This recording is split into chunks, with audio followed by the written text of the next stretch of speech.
하나님의 그 심판의 기준이 있고 원리가 있다고 말씀을 드렸습니다. 심판의 원리는 한 사람 한 사람은 심판하시지 무더기로 또는 단체로 심판을 하지 않는다는 거. 그래서 한 가정에 있어도 예수를 그리스도라고 믿으면 구원을 받고 믿지 않으면 지옥을 간다는 것을 우리들에게. 그래서 우리는 모든 각자가 자기의 행위대로 자기 믿음대로 구원을 받는다는 것을 우리들에게 말씀하고 있습니다. 그리고 심판의 잣대는 무엇이냐? 그것은 성경이 잣대가 된다는 것을. 그래서 성경으로 우리가 믿고 살았느냐? 성경의 말씀대로 살았느냐? 아니면 성경 말씀을 무시하고 살았느냐? 성경을 많이 아느냐가 문제가 아니라 그대로 우리가 살았느냐가 그 잣대가 된다는 것을 우리에게 말씀을 하고 있습니다. 그런데 유대인들은 율법을 완전하게 지키지도 못하면서 하나님으로부터 율법을 받은 택한 백성이라는 것을 자기들이 자부심을 가지고 우리는 구원은 따놓은 당상이다 이렇게 생각을 하고 이방인들은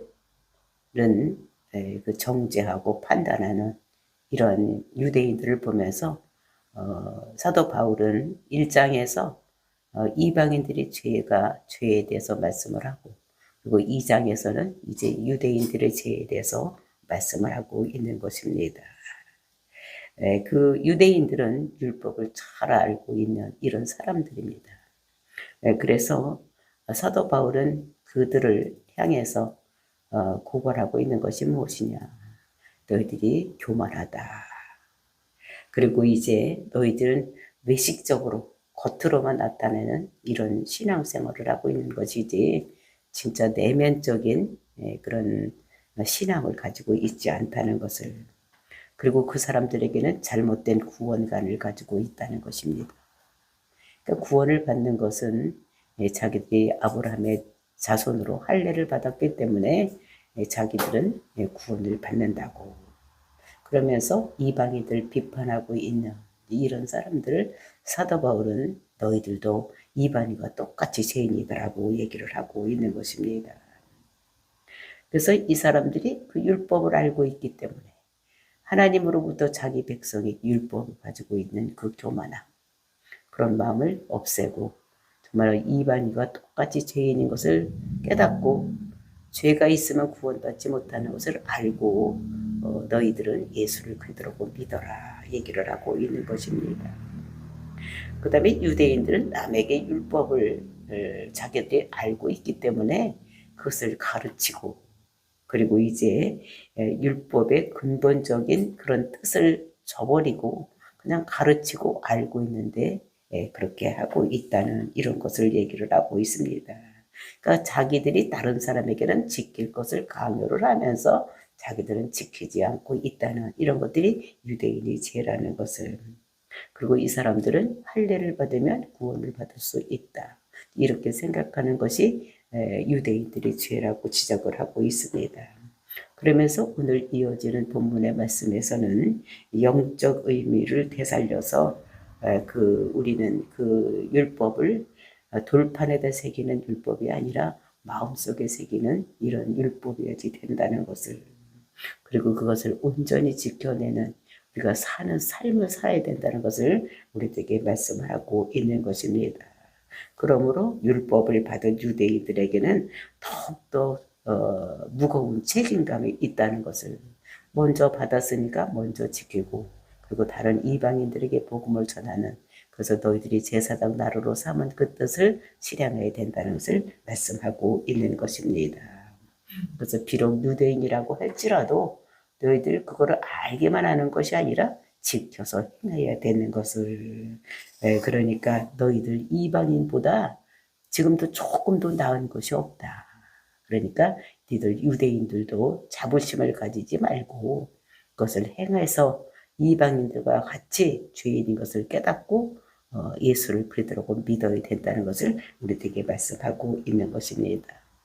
이 말씀을 보면서 우리 예수 믿는 사람도 교회 와서 세례를 받음으로 나는 세례 받았기 때문에 나는 구원을 받는다 생각하지 말고, 정말로 우리가 구원받는 것은 하나님께서 죄 없으신 예수님을 이 땅에 보내주시고 그 예수를 그리스도로 믿었을 때 내 죄가 사해져서 내가 의인이 된다는 것을 깨닫고 저와 여러분이 예수는 그리스도라고 믿는, 내 죄는 다른 방법으로 깨끗해지는 것이 아니라 내가 오직 믿음으로, 예수를 그리스도로 믿음으로 인해서 구원을 받는다고 생각하는 저와 여러분, 그리고 그것을 많은 사람에게 전하는 저와 여러분이 되시기를 예수님의 이름으로 축원을 드립니다.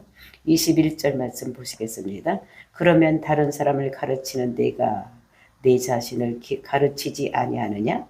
도둑질하지 말라 선포하는 내가 도둑질하느냐?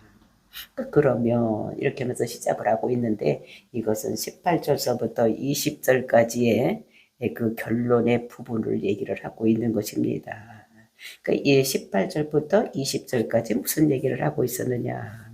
자기들이 율법을 받아서 또 하나님의 뜻을 알고 그러면서 분별한다고 생각을 해서 자기들을 뭐라고 생각을 했느냐?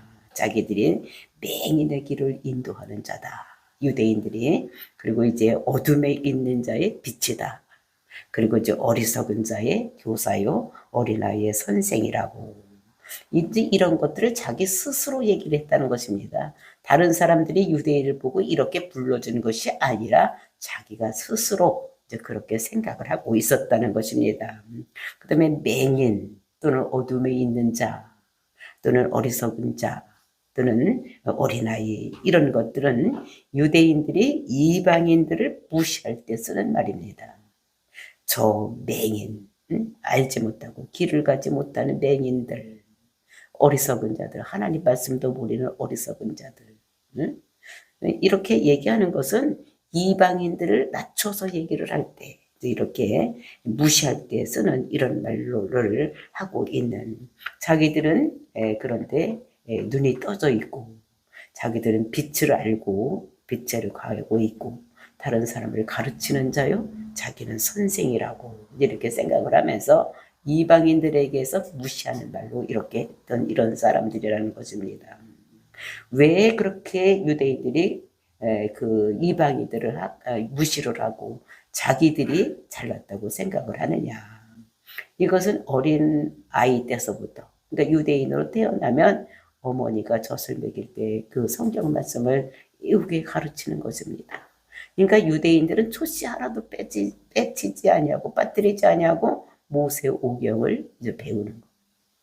그리고 이제 집안에서 그렇게 배우다가 13살이 되면 회당에 가서 공부를 시작을 해서 율법을 배우는 것입니다.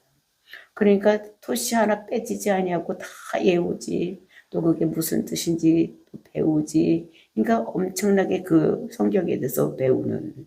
그래서 자기들이 그 모본을 가진 자다, 이제 본을 가진 자다라고 얘기를 하고 있습니다. 우리가 옛날에는 이제 술을 놓을 때 어떻게 됩니까? 그림을 그리는데 밑에 그 그림이 있어. 그것을 그것을 밑에다 놓고 이제 습자지로 이렇게 해서 먹지를 가지고 이렇게 본을 떠가지고 그거를 갖다가 이제 그렇게 그림을 그리고 이제 이렇게 술을 놨던 게 그것이 모본인 거예요. 그러니까 우리가 이제 학교 다닐 때도 이렇게 버선을 이제 고등학교 다닐 때 만들었는데 그 버선을 만들 때도 그 본이 있습니다. 그러니까 그 모양을 그대로 그려가지고 오려서 이제 이렇게 하면 버선이 되는 이런 것들, 그것을 본이라고 하는데 이제 이 사람들이 자기들이 본이 된다고 생각을, 모본이 된다고 생각을 하는 거예요. 그러면서 얘기를 하는데, 근데 사도 바울은 얘기를 하기를 너희들 가르치기는 가르치는데 왜 근데 네 삶에서 그것이 나타나지 않느냐라고 얘기를 하는 것입니다.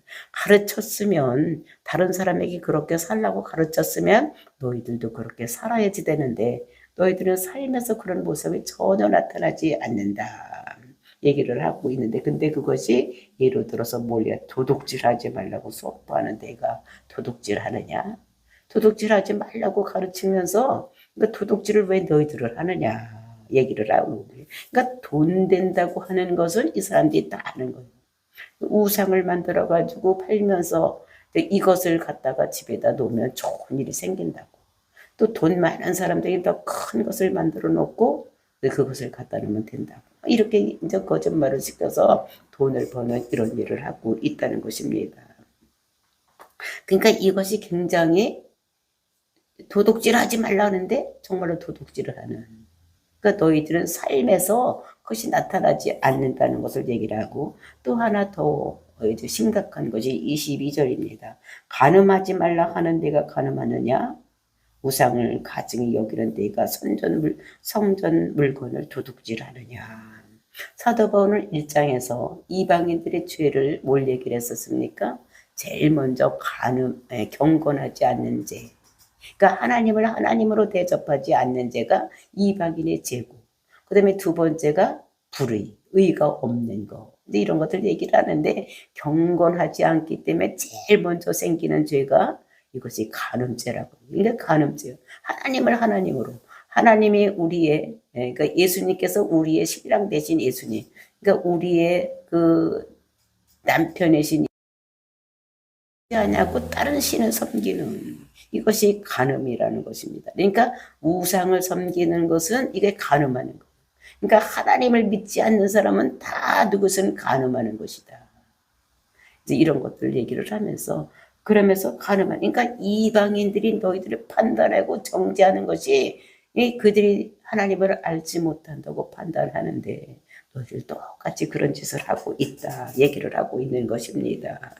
그러니까 이 유대인들도 간음을 벗어나지 못하고 있다. 그러니까 하나님만 섬겨야 되는데 하나님을 섬기지 않니, 하나님도 섬기고 또 우상도 섬기고 막 이렇게 해야 되니까, 이것이 이 사도 바울이 볼 때는 유대인들이 죄가 된다는 것을 이렇게 얘기를 하고, 그러니까 하나님을 우선순위로 둬야 되는데 이 사람들이 우상 숭배를 하는 거, 그러니까 바알을 섬기고 아세라를 섬기고 막 이렇게 하는 거, 이런 것들이 이제 그런 뭐 직접적으로 막 그런 것들을 하지는 않았다고 할지라도 이 사람들이 1순위로 하나님을 마음에 두는 것이 아니라 돈에다가 이제 이렇게 두고 또 쾌락에다가 이렇게 두는 이런 것들이 죄라는 것을 얘기를 하고 있는 것입니다.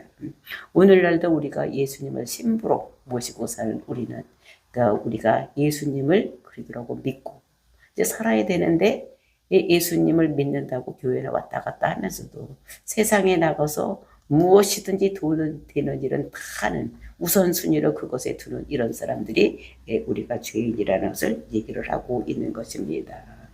그래서 너희들 그러면서 우상을 가증히 여기는 내가 신전 물건을 도둑질하느냐. 그러니까 우상을 가증히 여기면서 살고 있는데 돈이 되면 다 사고 팔고 막 이런 일을 다 하는 거.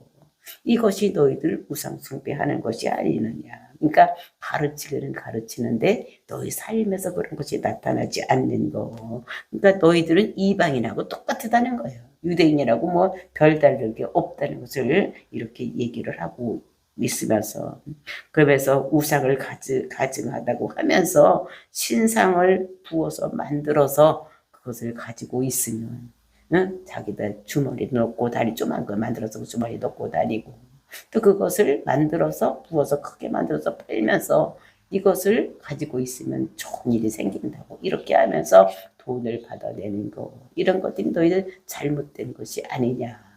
그러니까 돈도 벌고 우상도 섬기고 막 이렇게 하는 거, 이거 잘못된 것이라는 것을 여기서 말씀하고 있는 것입니다.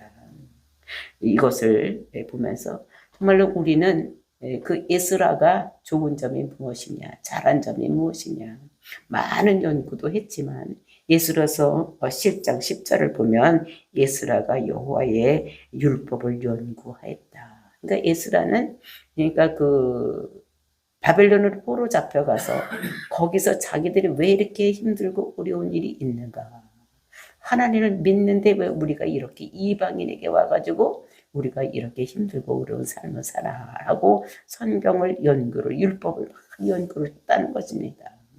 그러니까 이방인 왕이 봤을 때도 대단한 사람이다 생각을 했는데, 그것이 율법을 연구한 것도 대단하지만 그 율법을 어떻게 했느냐, 이것을 연구하여 그것을 준행하였다. 그러니까 이 에스라는 그 율법을 연구한 것도 대단한 일이지만 이 율법을 연구를 해가지고 그것대로 준행을 했다는 것입니다. 그러니까 이방인 왕이 대단한 사람이다. 그래서 이스라엘을 포로에서 해방되고, 그래서 에스라가 와서 그 이스라엘 백성들에게 그 말씀을 가르치고 광장에서 모든 것을 하는 이런 말씀을 우리가 볼 수가 있는 것입니다.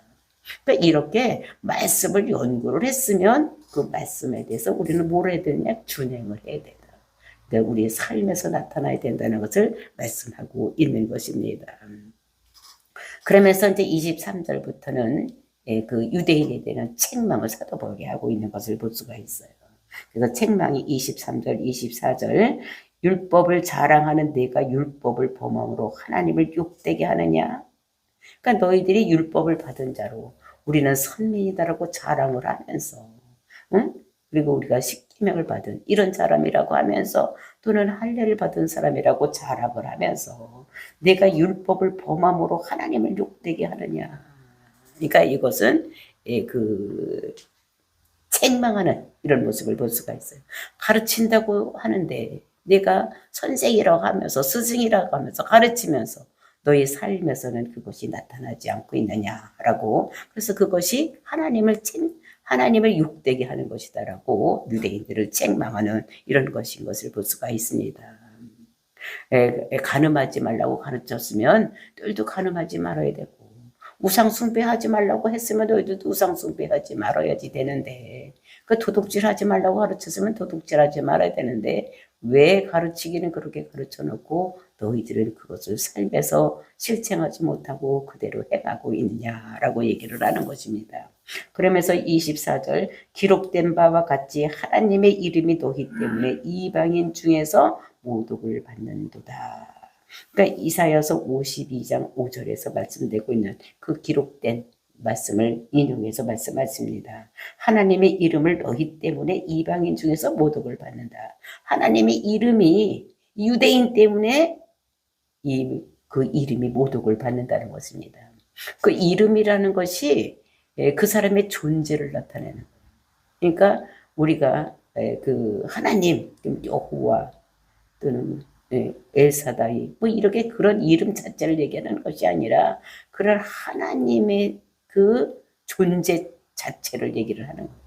그러니까 우리 누구 이렇게 하면 그 사람을 딱 얼른 떠올리는 것입니다. 그렇게 같이 존재를 나타내는 건데 하나님의 이름, 그러니까 하나님의 존재 자체를 어떻게 하느냐? 너희 때문에 이방인 중에서 모독을 받게 된다. 아이고 저런 게 하나님의 자녀라고, 하나님 말씀을 맡은 자라고, 이렇게 하나님 이름 자체가 모독을 받게 되는, 욕되게 하는 것이라는 것을 말씀하고 있는 것입니다. 그래서 왜 욕되게 하느냐? 가르치긴 가르쳐 놓으면서 신을 얘기를 하면서 자기들이 그 신을 믿는 사람 걸맞게 행동을 해야지. 그렇지 않고 보통 사람보다 더 나쁜 행동을 하면 욕을 받을 수밖에 없는 이런 것들을 볼 수 있는 거니까, 그러니까 너희들 죄를 지었다. 즉 하나님을 모독하는, 하나님을 하나님으로 대접하지 못하는, 경건하지 않는 죄를 너희도 짓고 있다는 것입니다. 이방인만 경건하지 않은 것이 아니라 너희들도, 유대인들도 경건하지 않는 이런 죄를 짓고 있는데 너희도 하나님의 진노와 하나님의 심판을 면할 길이 없다 라고 유대인들이 향해서 얘기하고 있는 것입니다. 그런데 이런 얘기를 해도 유대인들이 꼼짝도 안 하고 있는 거예요. 왜냐하면 이 사람들은 믿는 구석이 있는 거예요. 네가 아무리 그래봐라, 나는 믿는 데가 있다라고 얘기를 하는 이런 게 믿는 구석이 있는 거예요. 그게 뭐냐? 이스라엘 백성들이 믿는 것이 할례라는 것입니다. 할례를 받으면 하나님의 자녀가 되는 표시이기 때문에 우리는 하나님의 자녀가 되었으니까 너가 뭐라고 얘기하든지 나는 상관도 없다. 나는 어차피 구원받은 백성으로, 하나님 백성으로 살아갈 수밖에 없다라고 얘기를 하고 있는 것입니다. 그러면서 아무튼 우리는 하나님 진노를 받지 아니하고 하나님으로부터 구원받아서 천국 백성으로 살아갈 수가 있다고 얘기를 하는 것입니다. 생각을 하는 것입니다. 그런 그들에게, 유대인들에게 사도 바울은 25절 말씀을 하고 있습니다. 25절입니다. 내가 율법을 행하면 할례가 유익하나 만일 율법을 범하면 내 할례는 무할례가 되느니라. 그러니까 왜 사도 바울이 왜 그들에게 이 할례를 문제를 가지고 율법을 여기지 말달라 이렇게 얘기하다가 왜 할례를 얘기를 하고 있느냐. 이제 그 사람들은 이 사도 바울도 유대인이기 때문에 다 알고 있는 거예요. 자기도 할례를 받았고 자기도 그렇게 생각하고 있었던 유대인이었기 때문에 유대인들의 마음을 그 마음속에 꼼짝도 안 하고 있는 그 마음을 알기 때문에 그런 얘기를 하고 있는 것을 볼 수가 있습니다. 그래서 할례 이야기를 나타나면서 할례의 혜택도 율법을 지켜야지만 할례가 유익한 것이지 율법도 안 지키고 할례만 받았다고 되겠냐 이렇게 얘기를 하고 있는 것을 볼 수가 있습니다. 그러니까 그 할례를 율법을 행하면 할례가 유익하나 그러니까 할례를 하고 율법을 안 지키면 그것이 소용이 없고 율법을 지키면서 할례를 했어야지 그게 할례가 유익한 것이지 율법도 지키지 아니하고 율법을 범하면 네 할례가 무할례가 되느니라. 율법을 안 지키면 네 한 거 할례한 거 성기 포피를 벗겨난 거 그거 아무 효력이 없다. 무할례가 된다. 얘기를 하는 것입니다. 그러면서 한 수 더 떠서 26절입니다. 그런즉 무할례자가 율법의 규례를 지키면 그 무할례를 할례와 같이 여길 것이지 아니냐. 그러니까 무할례자가 즉 이방인들 할례 받지 않은 사람들이 율법의 규례를 지키며 하나님 말씀을 잘 지키면 그 할례와 같이 여길 것, 무할례를 할례와 같이 여길 것이 아니냐. 그러니까 이방인들이 할례를 받지 않았지만 그 사람들이 율법을 잘 지키고 하나님 뜻대로 예수를 그리스도로 믿고 살면 그 사람을 할례자로 여기지 않겠냐 얘기를 하고 있는 것을 볼 수가 있습니다. 그러면서 27절 말씀 또한 본래 무할례자가 율법을 온전히 지키면 율법 조문의 할례를 가지고 율법을 범하는 너를 정죄하지 아니하겠느냐. 그러면서 이제 우리가 율법이 없이 그 율법을 지키는 자들 이 사람들이 무할례자라도 할례자가 된다는 것을 우리가 구약에서 예를 들어보면 이제 우리가 성경에 보면 출애굽할 때에 그 갈렙이 같이 나온 것을 볼 수가 있습니다. 그 갈렙이라는 사람의 이름은 원래 게라는 이름이에요. 그 게라는 이름을 들었을 때 우리는 딱 느낄 수 있는 것이 무엇이냐? 이 사람이 종이었구나라는 생각을 할 수가 있습니다. 그러니까 이 사람은 우리가 사람의 이름, 옛날에 사람의 마당새, 향단이 뭐 이렇게 하면 어떻게 이 사람은 몸종이거라 종이 마당새는 종이구나 생각할 수 있는 것 같이 갈렙 이러면 개라는 거예요. 근데 그 사람이 출애굽할 때 출애굽기 12장 28절에 보면 허다한 잡족과 같이 이스라엘 백성이 애굽에서 나왔다 이렇게 얘기를 하고 있습니다. 그래서 그 사람들이 애굽에서 왜 애굽에 갔는지는 알 수가 없습니다. 이 사람은 누구냐면 창세기 보면 그나스의 아들이라고 얘기를 하고 있습니다. 그러니까 그나스라는 것은 누구냐면 그 에돔 족속인데 에서의 손자뻘 되는 이런 사람입니다. 그러니까 에서가 엘리바스를 낳고 엘리바스가 그나스를 낳고 근데 이 사람이 그나스의 족속이니까 에돔 족속인 것입니다. 근데 그 에돔 족속 그러니까 사해 동쪽에 있는 동남쪽에 사는 그 에돔 거기에 사는 사람인데 어떻게 애굽에 와서 살을지는 모르겠어.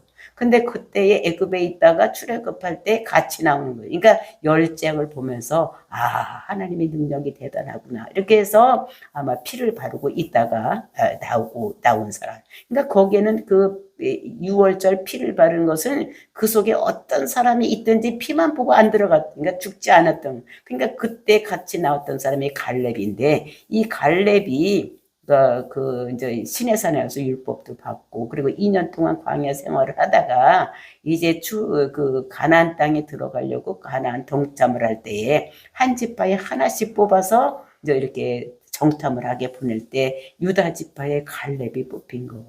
근데 그때 뽑은 것은 사람들이 뽑은 것이 아니라 하나님의 지명해서 불렀던 이런 것입니다. 그러니까 모세가 이 사람을 택할 때 너는 하나님께서 정말로 하나님 말씀을 잘 지킨다고 생각해 뽑았다. 이렇게 얘기하는 것을 보면서 이 사람은 원래가 어떤 사람이냐? 이방인 출신이요. 그런데도 불구하고 하나님께서 그 규례와 율법을 잘 지켰기 때문에 유다 지파의 그 수장으로 우두머리로 세워서 가나안 땅 가서 뭐랄입니까? 가서 그 정탐을 하고 오라. 이렇게 했던 이런 사람인 것을 볼 수가. 그러니까 하나님이 이 뽑았을 때 보니까 유대인이라고 뽑는 것이 아니에요. 12지파 유다 지파 속에서도 갈렙이 종으로 왔던 그 에서의 후손인 사람이 종이 된 이런 것들을 보면서 하나님께서는 그 사람이 어떻게 하나님 말씀대로 사느냐에 따라서 이렇게 세우신다는 것을 우리들에게 본보기로 주시고 있는 것을 볼 수가 있는 것입니다. 그래서 한술 더 떠서 27절 말씀입니다. 또한 본래 무할례자가 율법을 온전히 지키면 율법 조문과 할례를 가지고 율법을 범하는 너를 정죄하지 아니하겠느냐. 그러니까 무할례자가 즉 이방인들이 할례를 행하지 않는 이런 사람들이 율법을 잘 지키면 할례자인 너희들, 율법을 지킨다고 하는 너희들을 심판하지 않겠느냐, 정죄하지 않겠느냐 얘기를 하고 있는 것을 볼 수가 있는 것입니다. 그러면서 28절, 29절입니다. 무릇 표면적 유대인이 아니요 표면적 육신의 할례가 아니니라. 그래서 여기서 보면 무릇 표면적 유대인이 아니라는 것입니다. 그리고 표면적 육신의 할례자가 아니라, 그러니까 표면적이라는 것은 껍데기로 나타난 것을 얘기를 하는 것입니다. 눈에 보이는, 즉 혈통적인 유대인. 우리가 이렇게 딱 사람의 얼굴을 보면 우리나라 사람은 거의 우리나라 사람이 많이 살고 있으면 다 그 사람 같은데, 근데 요즘은 어떻게 사창당 일대에도 보면은 외국인들이 많이 돌아다니는 것을 보면서 여기가 내가 외국에 왔나 뭐 이런 생각이 들 정도로 외국인이 많이 봅니다. 그러니까 딱 사람만 보면 아, 저 사람은 러시아 사람이나 보다, 이렇게 생각을 할 수가 있는 것입니다. 그 사람 또 어떤 사람들은 어떻게 얼굴이 까마가지고 다니면서 저 사람이 인도 사람인가 봐. 뭐 요새는 인도 사람이 우리나라에 많이 와 있으니까 인도 사람인가 보다. 이렇게 생각을 할 수가 있어요. 그러니까 표면적으로 눈에 보이면 아, 이 사람은 인도 사람인가 보다. 이 사람은 러시아 사람인가 보다. 우리가 이렇게 직감적으로 느낄 수 있는 거. 아, 저 사람 필리핀 사람이네. 동남아 쪽 사람인가 보다. 이렇게 느낄 수 있는 이런 것들 눈에 보이는. 그러니까 혈통적인 유대인. 그러니까 너희들은 딱 보기에는 유대인 같지만 그러나 그것이 표면적인 유대인 가지고는 안 된다. 그러니까 하나님 백성이라고 할 수가 없다는 것입니다. 그러면서 이면적 유대인, 즉 눈에는 안 보여도 마음속에 어떻게 말씀으로 사는 자들, 이런 사람들이, 그러니까 할례를 받지 않은 이런 이방인이라도 마음속에 성령이 오셔서 하면은 이 사람이 하나님 백성이 된다는 것을 우리들에게 말씀하고 있는 것입니다. 그래서 예수를 믿으면 마음에 어떻게 되면 성령이 오시는 거예요. 그러니까 예수님께서 십자가에 죽으시고 그 다음에 3일 만에 부활하시고 승천하셔서 이제 우리에게 성령으로 오셔서 우리가 예수를 그리스도라고 믿게 되는, 그러니까 우리 마음속에 성령이 와서 계시는 것입니다. 그래서 성령이 우리 마음속에 와서 있으면 육신이 어떻게 됩니까? 할례를 받지 않아도 마음의 할례를 받은 이런 사람이 되기 때문에 우리가 하나님 백성이 된다는 것을 얘기를 하는 것으로 있는 것입니다. 그래서 이방인이 또 유대인들이 어떻게 하나님 뜻대로 살 수 있는 것인가? 성령을 받아야지 된다는 것입니다. 그러니까 유일하게 하나님 말씀대로 살 수 있는 것은 성령이 우리 속에 들어와서 우리에게 믿음을 주어야 될 수 있다는 것이. 그래서 우리 마음속에 뭐를 대야 되냐면은 우리 마음속에 그 언약을 줘야 되는 것이 예레미야 31장 30절 말씀입니다. 여호와의 말씀이라 보라 날이 이르리니 내가 이스라엘 집과 유다 집에 새 언약을 세우리니. 그것은 새 언약인데 그것은 옛날에는 돌판에다 새겼지만 이제는 내 마음속에다 언약을 세운다는 것을 얘기를 하는 것입니다. 내가 나의 법을 그들 속에 두며 그들의 마음이 기록하여 나는 그들의 하나님이 되고 그들은 내 백성이 될 것이라 여호와의 말씀이니라. 그래서 우리가 새 언약을 받은 신약시대에 살고 있는 우리는 옛날에는 구약엔 돌판에다 언약을 세웠지만 지금은 마음에다 새기는 이런 사람이 된다는 것을 말씀하고 있는 것입니다. 그래서 성령 받은 자는 말씀대로 살 마음을 주시고 또 살 수 있는 소원도 이루게 할 수 있는 능력